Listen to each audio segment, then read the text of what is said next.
बघा, the area of a blot of ink a is a growing such that after t second एचं equation त्यांनी दिले.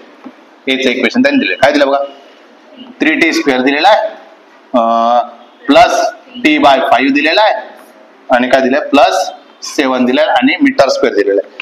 Then the increasing rate of the area at a time t. म्हणजे काय म्हटलं, याला कशाने differentiate करायला सांगितलं त्यांनी, टी ने.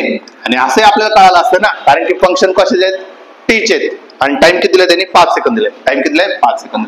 किती होणार आहे, 60 होईल प्लस किती होऊन जाईल टी, सॉरी टी नाही होणार, आता किती होणार 1/5 होणार. 7 किती होऊन जाईल 0. आणि टी ची व्हॅल्यू किती टाकायला लागेल त्यांनी, टी ची व्हॅल्यू किती टाकायला लागेल 5 सेकंद. बस 6 इंटू किती 5 प्लस किती 1/5 म्हणजे किती 6×5 30 प्लस किती 1/5.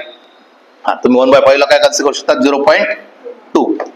सोपं झालं ना, 0.2 म्हणजे किती झाला 30.2. आणि युनिट कशा येणार आहे, ए म्हणजे एरिया, एरिया म्हणजे काय मीटर स्क्वेअर आणि टी म्हणजे काय second, metre square per second. म्हणजे ऑप्शन नंबर सेकंड.